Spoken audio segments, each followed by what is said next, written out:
Welcome to a new episode of The Free Capitalist. Today we're going to talk about the absolute Ponzi scheme that is the U.S. stock market. Isn't it amazing how ridiculous it looks today? If you're new to the stock market, let me just explain that the stock market is not a free market by any means at all. Since Jerome Powell has become Fed chairman, it's just absolutely ridiculous. Every single time that this man speaks, he does not utter one truth out of his mouth.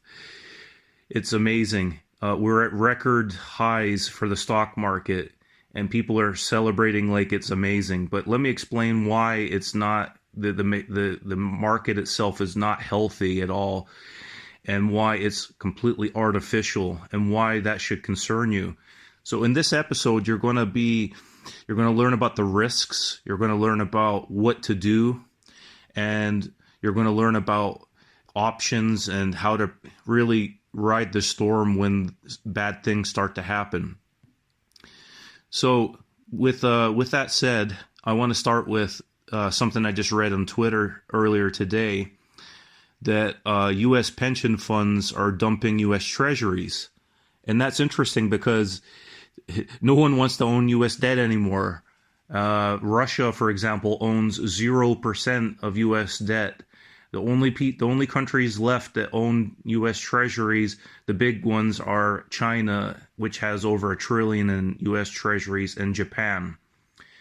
So it's interesting that very few people are interested in purchasing treasuries, because for 30 years you're going to get a little over 1% return, and if you adjust it for inflation, you actually lose money. So you'd be absolutely insane to purchase U.S. debt.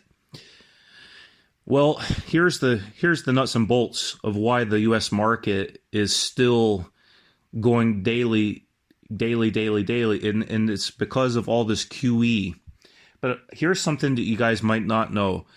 There's just recently, each of the past days of last week, the stock market has had support through the Fed. But what they've also been doing is, at the same time, they've been trying to taper their support through the back doors. And what that means is the banks that have all this free money that's been printed don't want to lend it, and they don't want to put it into the market because it's too risky. So what they've been doing is they've been giving it back to the Federal Reserve.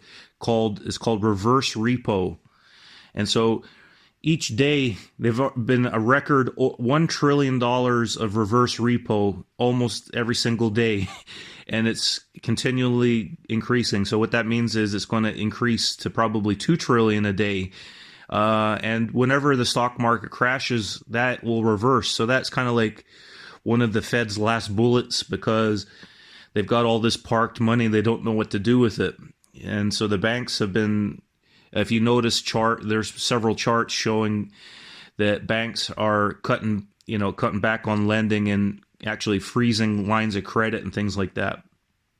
So the form of tapering that's happening is very, very mild, and most of the people don't understand what's happening. So because banks aren't willing to take risk, that's the only option. They don't know where to put that money. They're terrified to put it into anything other than back to the Fed. So that indicates to me that there's going to be a crash at any time, and that to me is one of the biggest risks out there. Now, this is just my opinion, guys. I don't want you to take this as personal advice or anything on what to do with your own portfolio, but within the next 12 months, I honestly think there's going to be a crash of 30 to 50% or more, and that's just because it's such thin air up at the top. There's not much demand. So if you look at the volume, it's very, very light. And you can tell when the market's starting to sell off, that when the Fed intervenes, and they're doing this illegally. You can absolutely tell because it's a straight huge green candle that pushes the markets back up. And that's not healthy or natural. They're trying to get rid of the cycle of sell-offs, and just they want to keep pushing, because if they stop, they know they can't win. They're in a lose-lose scenario. If they continue pushing money into the stock market, they have to keep putting more and more and more. And so there's just this week they had a record over 8 trillion balance sheet, and they can't stop. They have to continue buying more assets with printed money. So it's going to go over 10 trillion really soon. And if they stopped, the market would panic and crash. So, but either or, we're going to have hyperinflation because of this, or we're going to have massive deflation if they stop. So there's two bad options. And although my preference would be that they stop and everything crashes, because then we would have deflation, which is absolutely needed in this market.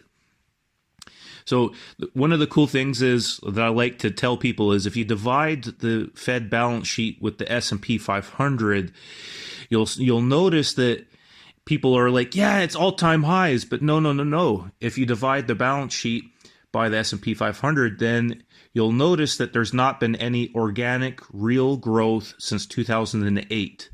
And the last real growth we had was in the late 1990s, just before the dot-com bubble.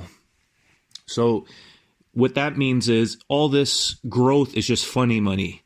There has not been any organic artificial growth. Of course, we've got companies like Amazon and Apple, but if you divide their earnings by the Fed balance sheet, it's most of it is just dollar inflation. So what this means is tech stocks, they're the most highly overvalued in the NASDAQ. And I think that the tech stocks, when they crash, it's going to take 10, 15 years for it to ever get back to a level where you'll somewhat break even. So if you're buying tech stocks at these levels, you're going to lose absolutely everything.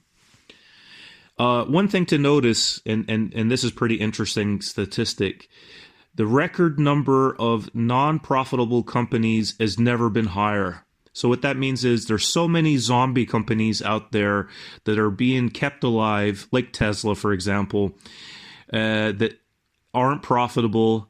And let me explain. Tesla is not profitable because they're using accounting gimmicks to boost to play games with, they're cooking their books basically. So, but there's a record number of unprofitable companies, which is horrible. In capitalism, companies that don't make a profit have to go out of business eventually. But in this quasi-socialist, communist, Fed-induced mania, they're kept alive, and so we will not get rid of unproductive companies. So that is unfortunate for sure for free market capitalists like myself. So again, the stock market is the most overvalued in history.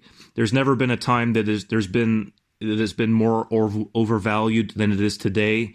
So again, that's massive risk for anybody out there. The risks that I see, there is risk everywhere. This bubble could burst from hundreds of different triggers. China could halt deliveries to us. There's a shortage of shipping containers, and it costs $20,000 to ship a container from China to the United States. So there's so many things. The supply chain, there's so many shortages out there. People being paid not to work, and there's so much things happening that you can't even keep track of everything. But I want to just explain that in the stock market, when a panic starts, it spreads faster than you can sell your positions. So if you have positions, you should really think about what you're going to do and maybe trim all or some of your positions, because if there's a crash coming you could end up losing a huge, you could have a